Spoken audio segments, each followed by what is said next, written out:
بسم اللہ الرحمن الرحیم۔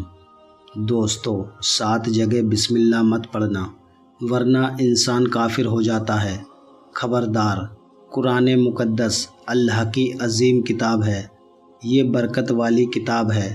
اس کی آیتیں مومنوں کے لیے شفا ہے۔ اس کے ایک ایک حرف میں 10 نیکیاں اللہ نے مقرر فرمائی ہیں۔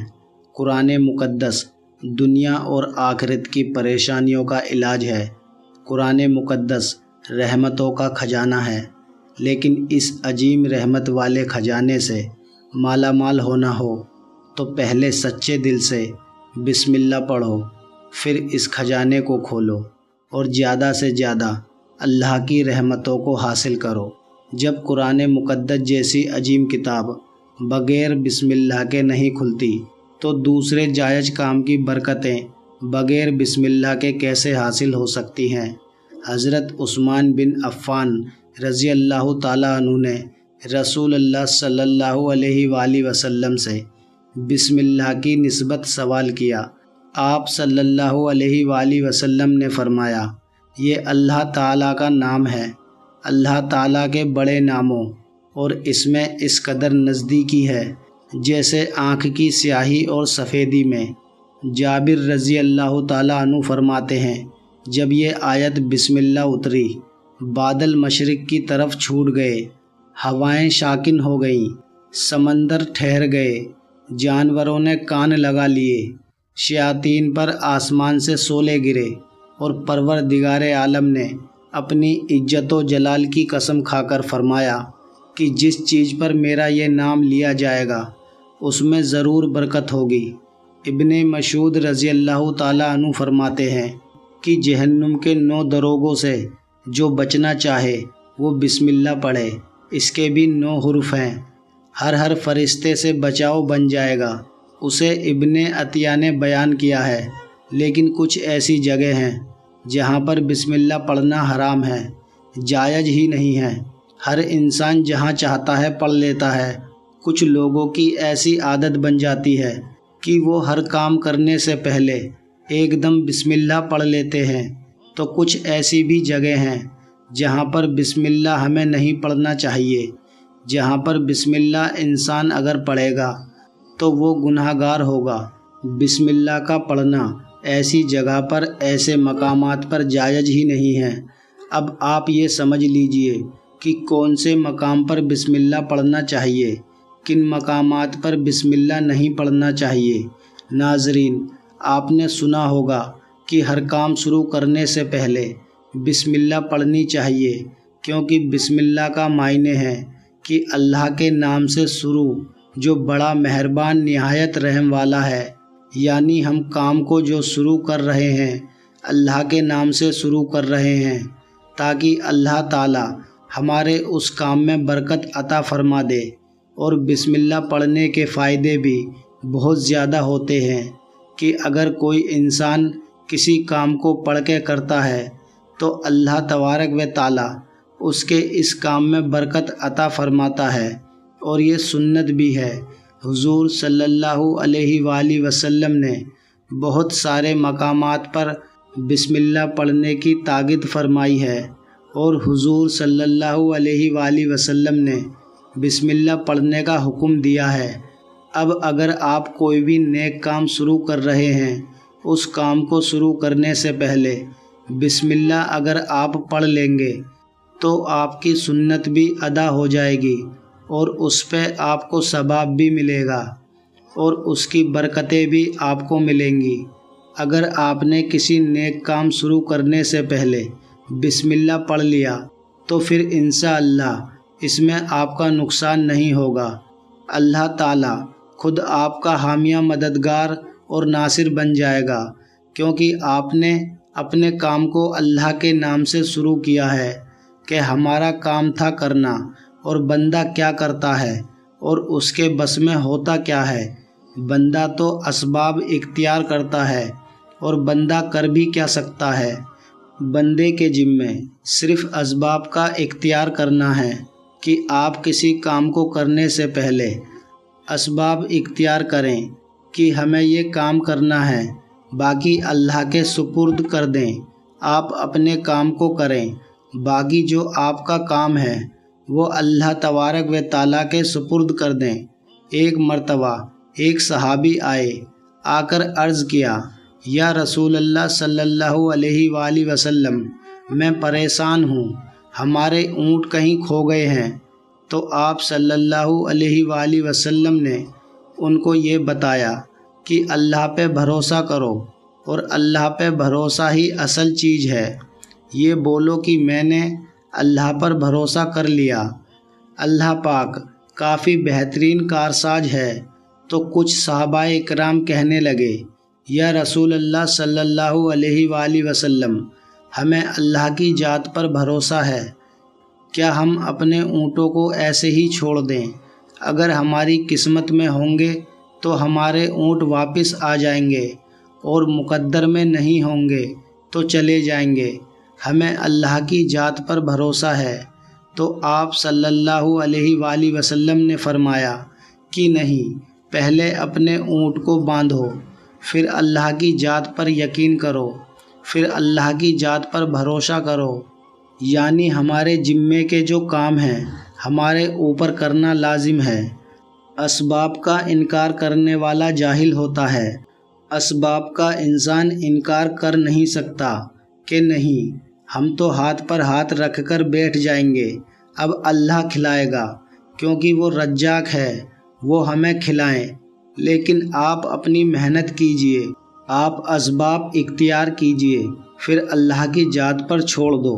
آپ پہلے کام پر جاؤ، آپ کاروبار کرو، پھر اللہ کی ذات پر چھوڑ دو کہ اے پروردگار عالم، اب ہمارا جو کام تھا ہم نے کر لیا، آگے تیری رضا ہے اور تیری رحمت کے ہم امیدوار ہیں۔ صرف ہمارے کمانے سے رزق تھوڑی ملتا ہے، آپ نے کمایا، بس کما کے لے آئے۔ اس کے علاوہ آپ غور کیجئے کہ دانے کو زمین سے نکالا کس نے، اس کے بعد پھر اس کو گیہوں کی شکل میں، پھر وہ آٹے کی شکل میں بنا، پھر وہ روٹی بنتی ہے۔ ہم سمجھ رہے ہیں کہ یہ ہماری محنت سے ہو رہا ہے۔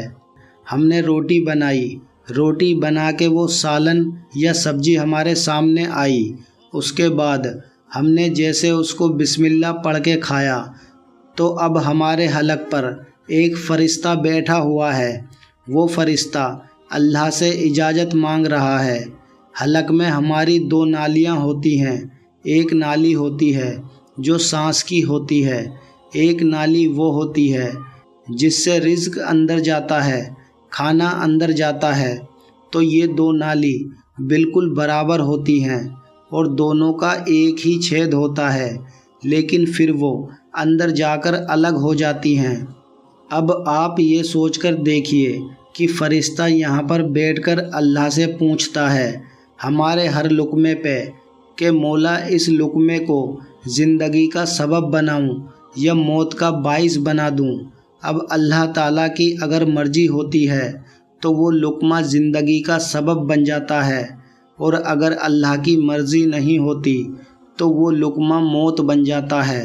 یعنی اگر وہ لقمہ بجائے خوراک والی نلی میں جانے کے اگر وہ سانس کی نلی میں چلا جائے تو پھر انسان ختم ہو جائے گا۔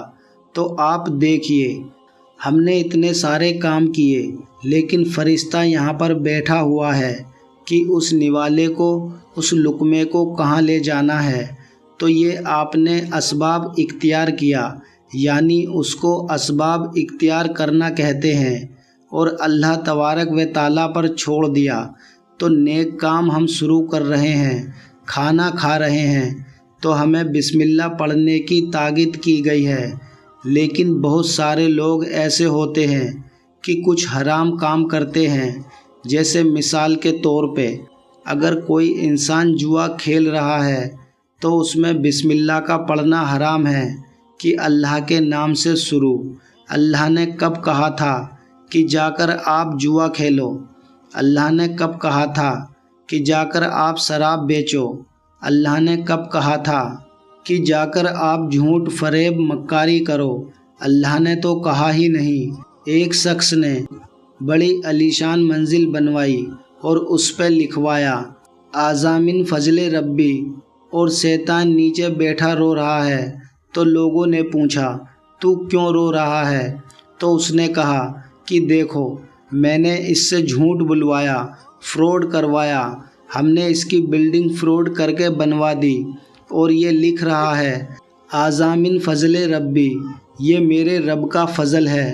اللہ نے کہاں کہا تھا کہ جھوٹ بول کے کمانا؟ اللہ نے کہاں کہا تھا کہ ڈھونگ کرنا؟ اللہ نے کہاں کہا تھا کہ فراڈ کرنا؟ تو مقصد صرف یہ ہے کہ شیطان تو ہر طرح سے انسان کو بہکاتا ہے، تو اس لیے حرام کاموں سے پہلے ہمیں بسم اللہ ہرگز نہیں پڑھنا چاہیے۔ ہمیں ہر نیک کام شروع کرنے سے پہلے بسم اللہ پڑھنی چاہیے۔ ہمیں احتیاط رکھنا چاہیے کہ جب ہم باتھ روم کے اندر داخل ہو چکے ہوں، نہانے سے قبل بسم اللہ نہ پڑھیں، باتھ روم میں جانے سے پہلے بسم اللہ پڑھیں، اور باتھ روم کے نکلنے کے بعد جب کپڑے پہنیں تو پھر بسم اللہ پڑھیں۔ اور کوئی انسان کاروبار کرتا ہے، اب اس نے جھوٹ بولا اور پھر اس کے بعد پیسے لیتے وقت بسم اللہ پڑھا، تو ایسی جگہ پر جہاں پر حرام کام کوئی بندہ کرتا ہے تو وہاں پر بسم اللہ نہیں پڑھنا چاہیے، کیونکہ اللہ تبارک و تعالیٰ نے آپ کو دنیا میں چھوٹ دے رکھی ہے کہ جیسا کرو گے ویسا بھرو گے۔ اللہ سب کو دیکھ رہا ہے کہ کون کیا کر رہا ہے، تو جو کچھ ہم کر رہے ہیں صحیح یا غلط، اس کے بعد پھر لوگ کہتے ہیں کہ یہ تو اللہ کی مرضی ہے، لیکن یاد رکھنا یہ اللہ کی مرضی نہیں، اللہ کی اجازت ہے۔ اللہ نے آپ کو اجازت دی ہوئی ہے، بس اللہ نے چھوٹ دی ہوئی ہے کہ کر لو دنیا میں جیسا کرنا ہو۔ اللہ ظالم کو ڈھیل دیتا ہے، لیکن جب پکڑتا ہے تو چھوڑتا نہیں ہے۔ اللہ کی پکڑ بڑی سخت ہے، تو دنیا میں اللہ دیکھ رہا ہے۔ یہ مرضی نہیں ہے اللہ کی کہ آپ گناہ کرو، لیکن اللہ نے بس اجازت دی ہوئی ہے کہ آپ کر لو، دیکھیں کتنا کرو گے۔ ایک دن آؤ گے میرے پاس، سب آؤ گے، تب ہم فیصلہ کریں گے۔ مالکی یوم الدین، انصاف کے دن کا حاکم، تو اللہ کی ربیت سمجھیے، اور ہمیں یہ سمجھنا چاہیے کہ کون سے کام ہمیں کب کرنا چاہیے اور کب نہیں کرنا چاہیے۔ جو سنتیں رسول اللہ صلی اللہ علیہ وآلہ وسلم پر ہم عمل کریں گے تو اللہ تعالی ہمیں کامیاب کر دے گا، دنیا میں بھی اور آخرت میں بھی انشاءاللہ تعالی۔ اللہ پاک ہمیں بہتر عمل کرنے کی توفیق عطا فرمائے اور ہمارا خاتمہ ایمان پر فرمائے، آمین یا رب العالمین۔ دوستو ویڈیو پسند آئی ہو تو ویڈیو کو لائک کریں اور ہمارے چینل کو سبسکرائب بھی ضرور کر لیں۔ ملتے ہیں اگلی ویڈیو میں، تب تک آپ اپنا خیال رکھیے۔ اللہ حافظ۔